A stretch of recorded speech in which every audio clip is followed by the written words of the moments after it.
If you're dealing with any pain or injuries as a result of being a musician, don't worry, you're not alone. Hi, I'm a music teacher and this is my life.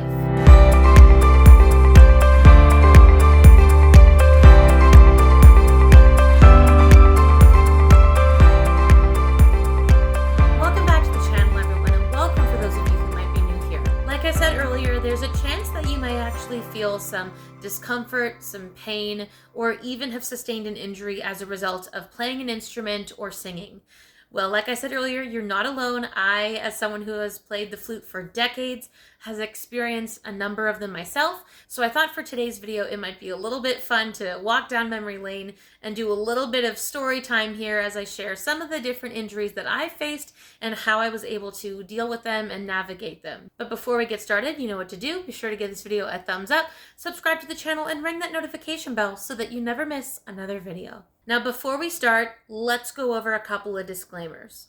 First of all, not all of these injuries were caused by playing instruments. Some of them were, and some of them were just injuries that I had sustained in another way, and I'm going to talk about how it affected my playing.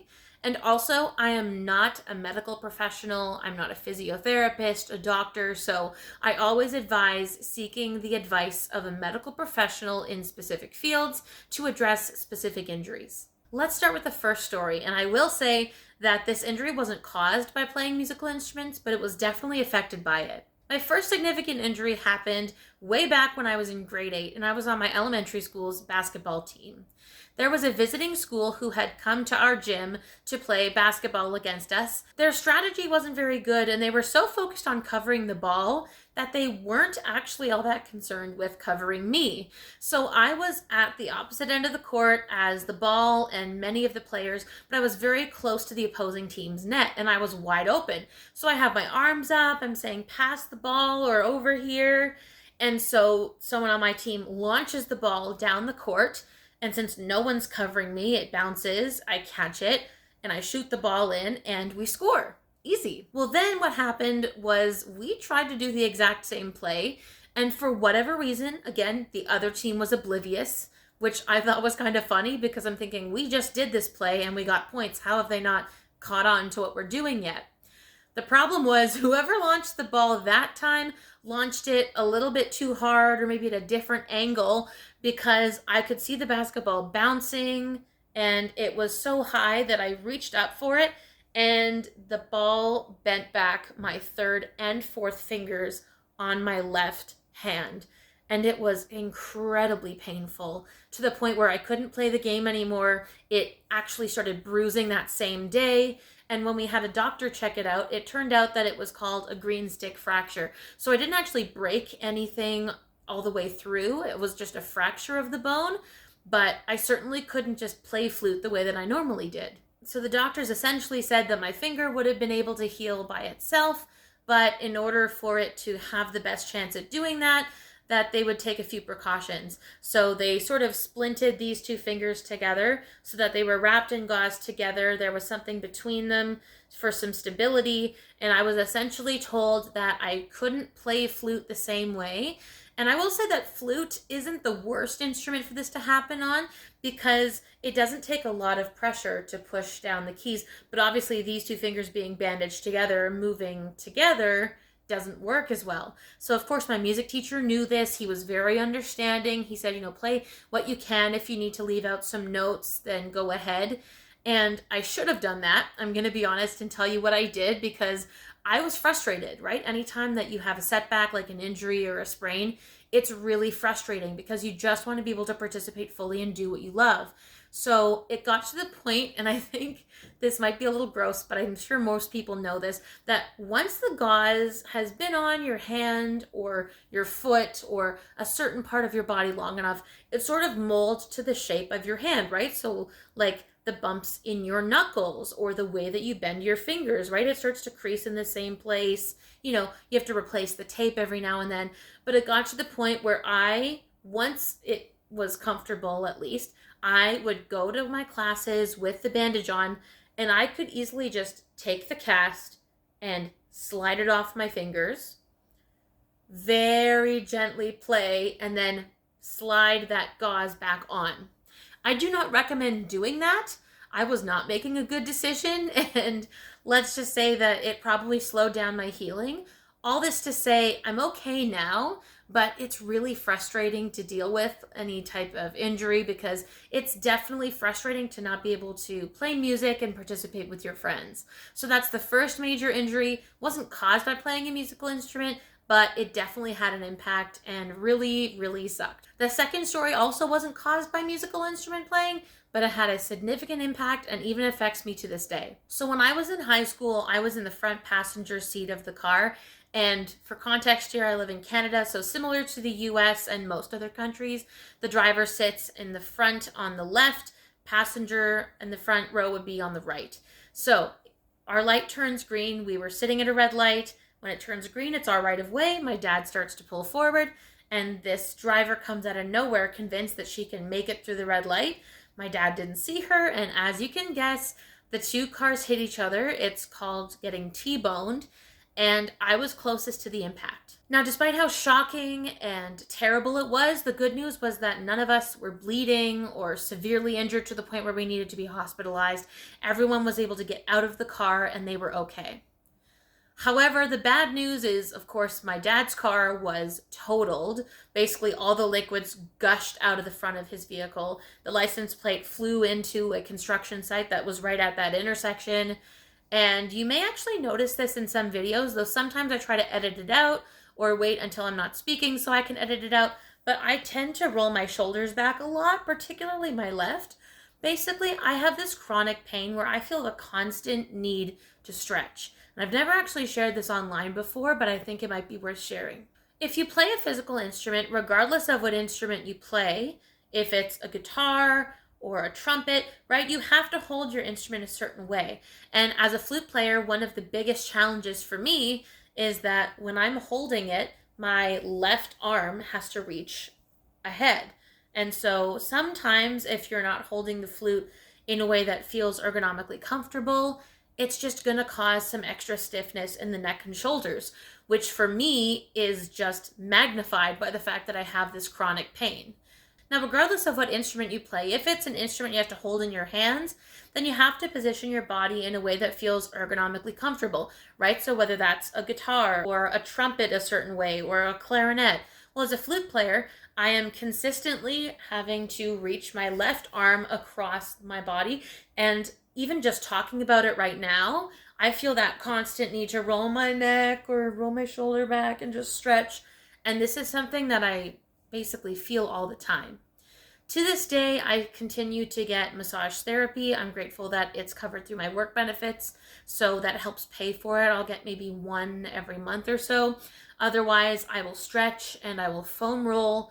But right in and around the time of the accident, I did go to massage therapy and get treatment for whiplash. One challenge, though, was that for whatever reason, it wasn't billed to the person who hit us, her insurance. It was actually going through my dad's work benefits. And so there's a limit to how much you can use every year. And so the following January, I went to a chiropractor to have my neck adjusted. And if you've never had a chiropractic adjustment, right, some people watch the YouTube videos of necks cracking and stuff, and they go, oh my gosh, I could never. Believe it or not, if your neck has that cracking sound and it's not painful, right, normally it's satisfying and it actually relieves some pain or discomfort. What's worse, in my opinion, is when it's silent and the muscles just pull. Now, I had seen this chiropractor before, so I know that he was not intentionally trying to hurt me. I've seen chiropractors for years. I was very comfortable. I just knew that because of the condition of my neck and this motor vehicle accident, the muscles were pulling because they were just so tight and strained. So like I said, I'll do simple stretches, I will do foam rolling, I also do strengthening exercises to help maintain my posture, because sometimes, right, if you're holding your instrument in front of you, especially as a flute player, sometimes if we're not careful, we can start to hunch forward. Having that nice upright, tall posture is really helpful. Something else that I do, and I actually go through this in the beginner mistakes video for flute, which I'll link below, and I'm sitting down right now, so I'll try and demonstrate this as best I can. I am facing you, but I have turned my knees, my feet, and my hips to face a 45-degree angle that way. And the reason I do that is so that when I pull my arms up to where my flute would be, I'm actually looking over my left knee. Now, this isn't intuitive, and it certainly wasn't for me when I started taking flute lessons. My teacher actually taught this to me, but it makes a lot of sense because if I was just facing forward, and so are my knees and my hips and my shoulders, and if I bring my flute arms up like this, my shoulders are now facing a 45-degree angle that way. So I'm all twisted, and that's not good for my back, which in turn is not going to be good for my neck and shoulders. So I just find it a lot more comfortable, especially now because I've been doing this for years, to just have my feet facing a 45-degree angle to the right. And then I just look almost towards, I guess, my left knee, and I bring my hands up. My flute would be here, and it's perfectly comfortable because my shoulders and hips and feet and everything are all aligned. My next story is from when I was in university, and this one actually was caused by playing musical instruments, but maybe not in the way you think. So when I was playing flute in university, I, for whatever reason, started to feel extreme discomfort in my left hand, right? If we're balancing the flute and we're holding it like this, then the head joint is here and we are balancing it on the inside of that index finger. And it got so painful that I sometimes had to stop playing, and I would wrap it with gauze. I would provide a little bit of padding with some medical tape, make sure it was nice and secure. But I would do that to try to make it through a 1-hour flute lesson. I think this was first year university. And when I showed my flute teacher my hand, she said, "Well, where are you resting the flute?" And I told her where I had covered my hand. And when I took off the tape and everything and she saw how painful it was, she was able to tell me very quickly what the mistake was. And I was able to correct it quite quickly as well. So if I just hold up my index finger, normally your hand is like in this kind of position, sort of. I'm holding it in an interesting way right now. But I was resting my flute on the hard part, just on the side of my knuckle, right here. And of course, if I'm holding a metal tube, which is essentially what a flute is, and it's pushing into a bony area like that knuckle, it's going to be natural when I'm trying to balance it on my face for there to be a certain amount of pressure. And when I was in university, right, I was basically practicing hours and hours a week. And what she suggested was all you need to do is make sure that you're really intentional at first of thinking of resting the flute on that soft, squishy part. So if I flip my finger over, instead of on the side of the knuckle, go more towards your hand. And there's this little soft part, not on the knuckle, but I guess a little bit further away from the fingernail, if that makes sense. And just that small shift has caused me to never have that problem again. And it was so interesting that my flute teacher was able to show that to me. Again, a different one than the other story, but I was really glad because as a result, I've never had that pain in my knuckle. And because I was able to practice without resting it on that same area, it was able to heal very quickly. And there hasn't been any long-term effect regarding any pain or discomfort in my hand. So that is great news.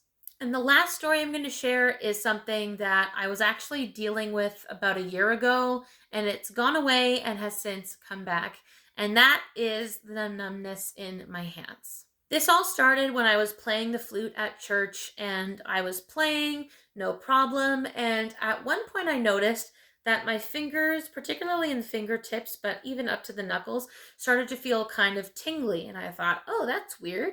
Almost like the feeling of your foot falling asleep. But then I realized it was numbness. And so I stopped playing, and I would take my hands and put them down at my side, and I would shake it out a little bit just to get, the circulation going, get the blood moving a little bit more.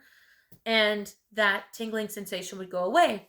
And when I went to play again, I would get maybe a few bars into playing, and that same sensation would start happening again. And so when I talked to our music director about it on a Thursday rehearsal, she had mentioned how she has gone to see a physiotherapist before who treats musicians specifically. And I didn't end up going to that same person just because it was quite a far drive from where I lived. But I did go see a physiotherapist, and I don't have carpal tunnel, but it shows up as a lot of the same symptoms. So essentially, she had given me some stretches to do, it tends to be the result of something compressing the nerve. And so when I raised my hands up, in my mind, I thought, oh, my hands just have to be lower than my heart, because then the blood will rush down to your hands the way it does with gravity, right down to your feet and everything. And I thought, well, because my hands are higher than my heart when I'm playing most of the time, that was part of why that tingling was starting. But as it turned out, I actually just had those nerve issues. So she would give me some chest exercises and stretches to help open up the areas. And there were some very interesting stretches or exercises. Let me tell you, doing physio exercises, in my opinion, is more annoying than practicing scales with a metronome. I know a lot of people don't like practicing scales with metronomes, but doing physio exercises by myself when I am in pain, no fun. But it did end up helping, and I'm so glad that I remember some of those stretches and exercises now, because I'm going to have to be using them now to try and combat those same symptoms that I had before. And the silver lining that I can see in all of this is that even though it's gone and come back, I have the tools in my tool belt, so to speak, that I have and I know I can use and are effective, right? I was able to do those things once, which led to success, which means I know how to do it again. So I hope you found this story time video kind of informative. If you've dealt with your share of injuries or sprains that have caused you to miss out on musical opportunities or frustrated you in any way, be sure to let us know in the comments below. If you'd like another video on different tips and tricks or advice that I might have on how you can continue your playing while recovering, again, as a non-medical professional, I could certainly do that. If you found this video informative or helpful, be sure to give this video a thumbs up, subscribe to the channel, ring that notification bell, give us a follow on Instagram, and as always, I will see you right back on the channel with another